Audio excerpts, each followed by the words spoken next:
Mandelas Gold enfin en fleurs. Une première plante de l'oiseau du paradis Mandelas Gold a commencé à fleurir chez moi, 7 ans après que je l'ai semé. Non, ce délai n'est pas anormal. Même, il peut falloir attendre jusqu'à 10 ans avant de voir des fleurs. Coloration normale d'un oiseau du paradis.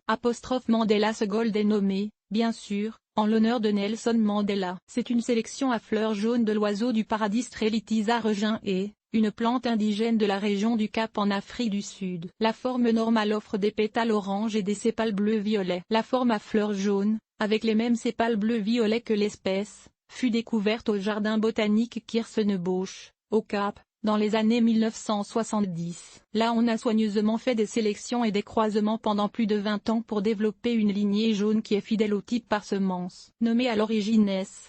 Regin et Kirstenbosch Gold, la lignée fut rebaptisée Mandelas Gold en 1996, avec l'approbation de M. Mandela lui-même. Il faut de la patience. J'ai acheté 3 graines il y a 7 ans que j'ai semées au début de mars. J'ai fait tremper les graines très dures dans l'eau tiède auparavant pour les ramollir, puis j'ai semé chaque graine dans un petit pot individuel, plaçant les pots dans un endroit chaud et bien éclairé. Les 3 ont germé plusieurs semaines plus tard. Leur croissance était lente mais constante, typique d'un oiseau du paradis. Je les ai rempotés souvent, les grosses racines épaisses font éclater le pot si on ne le fait pas. Dans des pots de plus en plus gros au cours des années. Le plus gros spécimen a commencé à produire une tige florale au début de l'été, mais il a fallu attendre septembre pour que la fleur s'épanouisse enfin. Je présume que les 2 autres vont commencer à fleurir d'ici 1 an ou 2. Après une première floraison, les oiseaux du paradis fleurissent normalement à tous les ans. La culture d'un oiseau au paradis. La première fois que j'ai vu Mandelas Gold en fleurs, c'était en Afrique du Sud il y a presque 20 ans. Il faut un maximum de soleil pour bien cultiver l'oiseau du paradis. Ainsi, à tous les ans,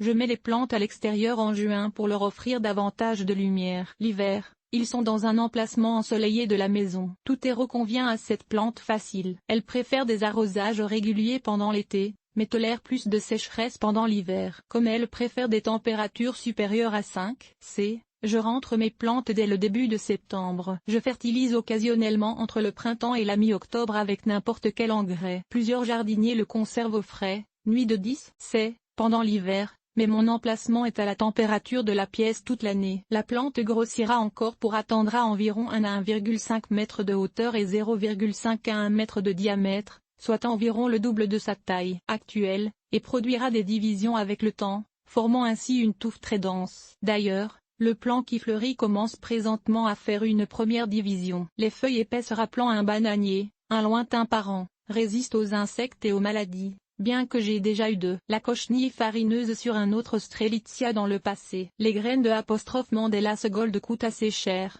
si je me rappelle bien. J'ai payé environ 15 $ pour les 3 graines, mais je trouve que c'est un investissement qui vaut la peine, car c'est une très jolie plante. D'ailleurs, les plantes de Mandelas Gold de la taille à fleurir se vendent environ 100 $. En somme, l'oiseau du paradis Mandelas Gold est une plante de culture facile, mais lente à venir à la floraison. Donc, si vous êtes patient, vous trouverez assez facilement des semences de Mandelas Gold sur eBay et Amazon et parfois dans des catalogues de semences. Sachez que vous pouvez commander des semences de partout au monde sans permis d'importation.